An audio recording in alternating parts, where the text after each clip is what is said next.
Hello everyone, thank you very much for joining my YouTube channel again. I know, I haven't posted for a long time, so I apologize for that. But it's time for another video, again on the topic of psychology. Let me remind you, my name is Luis Fernando Quiñones Espinosa. I'm studying psychology at the Wait, I'm not studying psychology.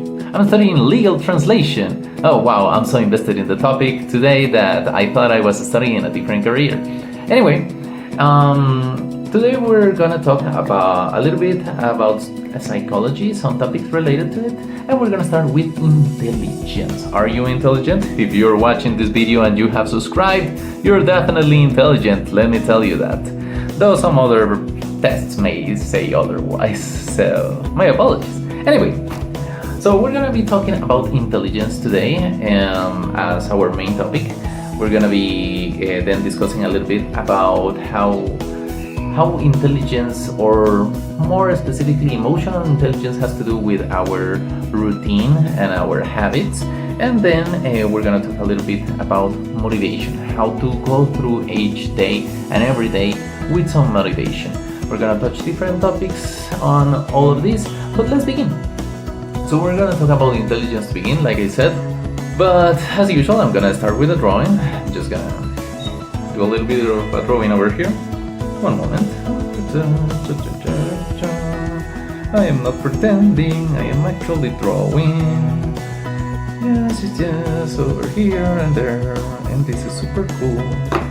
Okay, sorry if you don't like my singing. I kind of like to sing. And that would be musical intelligence. Ha ha ha! Anyway, we're gonna start with the topic of the intelligence and multiple intelligences. Look, that's so cool. Anyway, first on the topic specifically of intelligence of our brain. How do we determine that a person is intelligent? How do we know that you are an intelligent person besides subscribing to the channel? Well, there are actually multiple definitions of intelligence, and not one that has been globally accepted. Intelligence can sometimes be tested, and there are multiple tests that can determine our G factor or the level of intelligence that we have in different areas, like mathematical or linguistical. But there's no one definition that we can use, to be honest. And there are also different kinds of intelligences, mostly some that are more related to tasks, to how we perform in a job, and some others that are emotional that we're going to be talking about a little bit later in the other part of the video.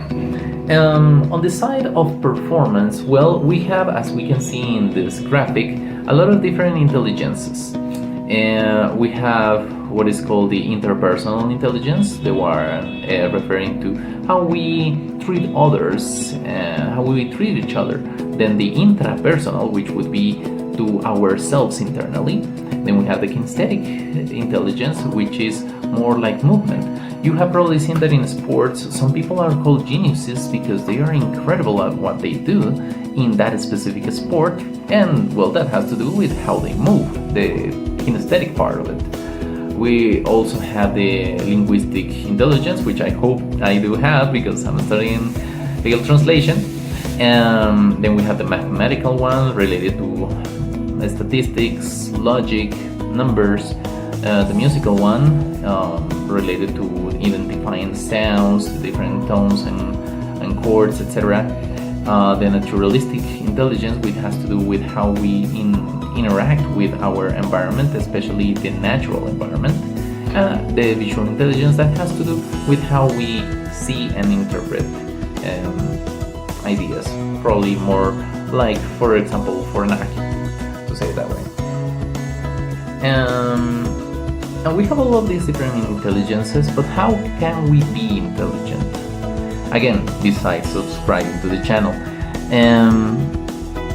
The thing is that being intelligent means that you have to use what you have at your disposal. There's a saying that goes like, you cannot teach a fish to fly or an elephant to jump. each one of us, each individual being, has certain capacities, and they have to use those capacities to perform in the best way that they can, and not just try to copy something else or someone else and fail, because that's not quite intelligent. If you are wasting your time, you're not being intelligent. And talking about time, we have to move on to the next part. How we get to that emotional aspect and how we use it through time in our habits and our daily routine. I'm gonna make another drawing real quick over here. Just a moment. I think I'm gonna move to another page. This one is a little bit stained. Okay, let me see. Oh yes. Oh, that's a good idea. Yeah, I'm gonna do that here, and that's it. That's it. Okay, so daily routine and emotions. Our emotional spectrum, like in Inside Out, copyrighted. I hope I don't get sued or anything. But all the emotions that we have definitely affect our daily routine. And one of the theories about emotions and intelligence is the emotional intelligence. This term was created some time ago. Just let me remember who was it? By Peter Slender and John Mayer, I think. Yeah. They were talking about the emotional aspect of the intelligence. How do we interact with others, which kind of has to do with the interpersonal intelligence, and how our mood can affect the way that we react when we are interacting. This is somewhat difficult. Definitely this affects. If you start the day with the wrong foot, you'll probably start performing, if not badly, at least in a lesser way than you would usually do it. And we have to be able to control that emotion for sure. There are different techniques, just like, for example, meditation, having some healthy eating habits, doing exercise. This definitely helps. It may sound like something more physical than emotional, but if our body is not well nourished, or if we do not keep this body well maintained, then we're definitely gonna have some deficits. You've probably seen the famous Snicker bars advertisement that when you're hungry, you're not yourself. And typically the person is kind of like a monster, very angry, and they cannot control their emotion, and they start taking it on others when just having some food may be the answer.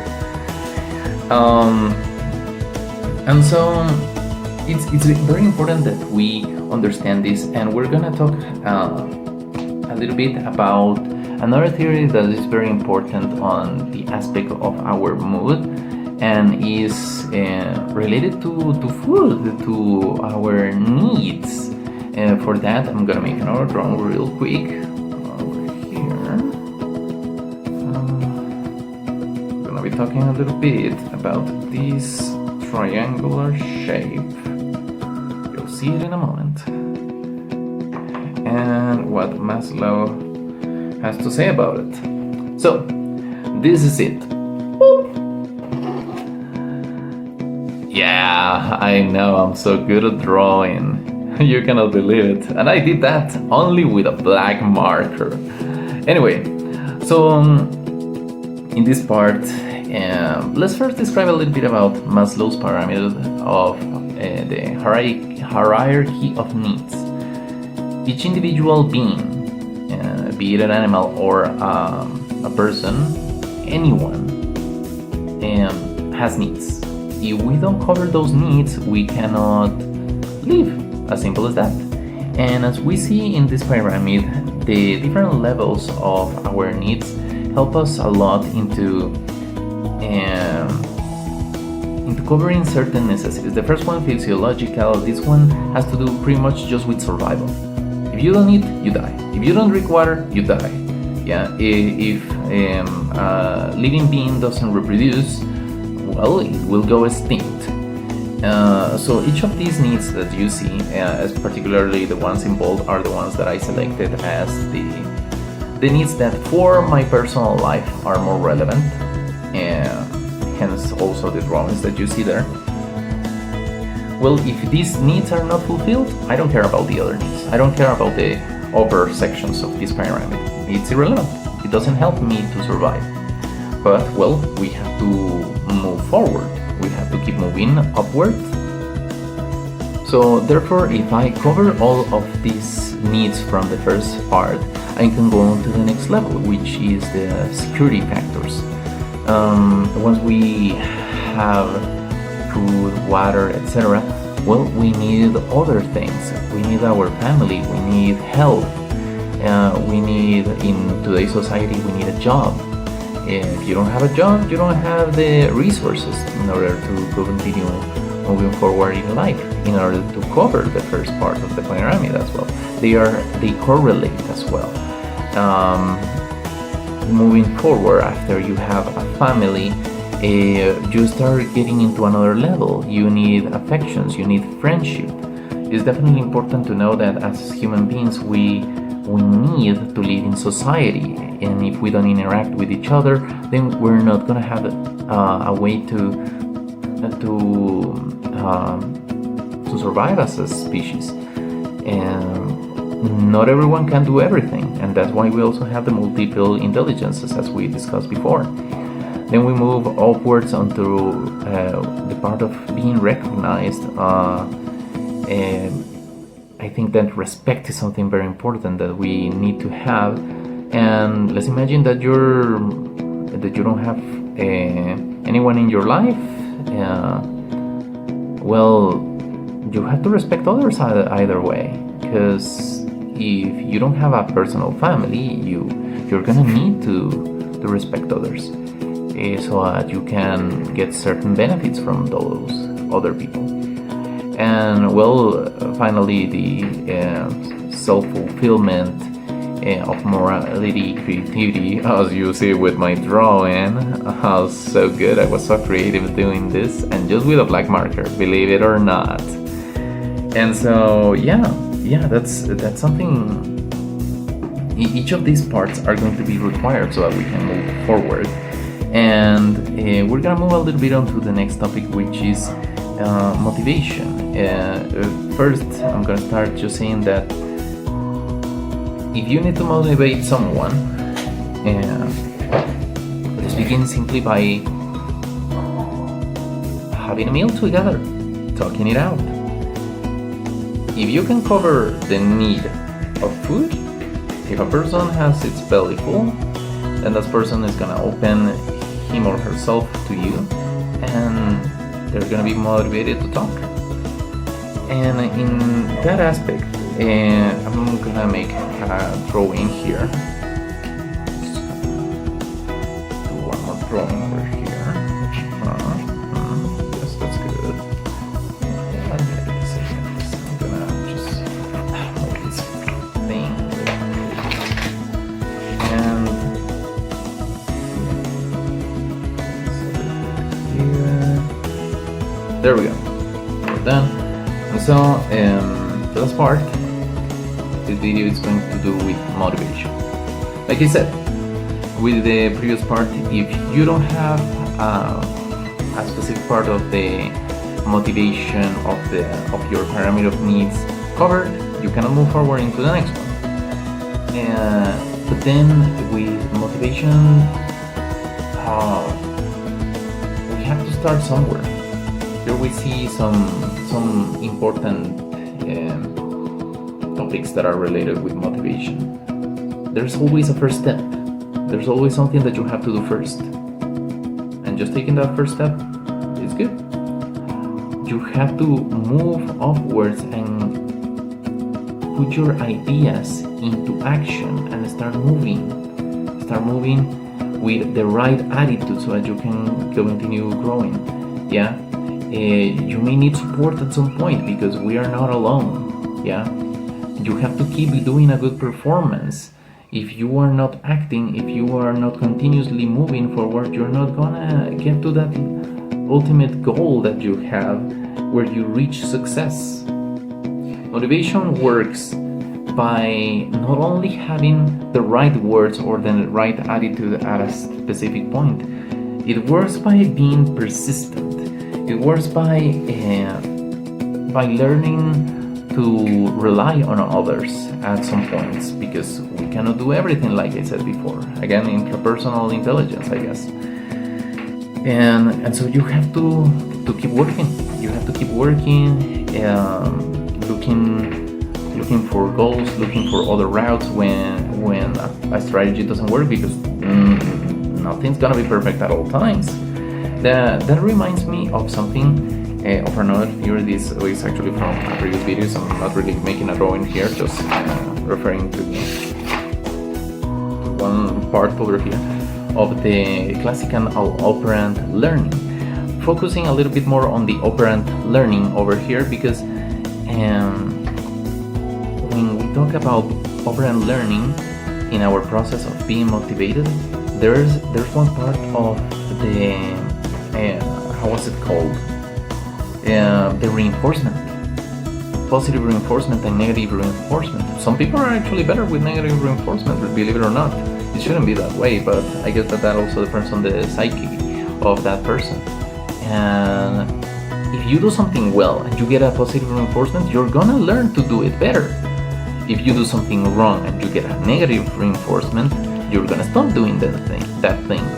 So I guess that it depends on each person and each thing that is happening to everyone in their lives. And well, I think that's gonna be it for today's video. I hope that you learned something. Anyway, thank you very much for watching. Please don't forget to subscribe if you're intelligent, share, leave a comment, a good score, and I hope that you enjoy the rest of your day. God bless you.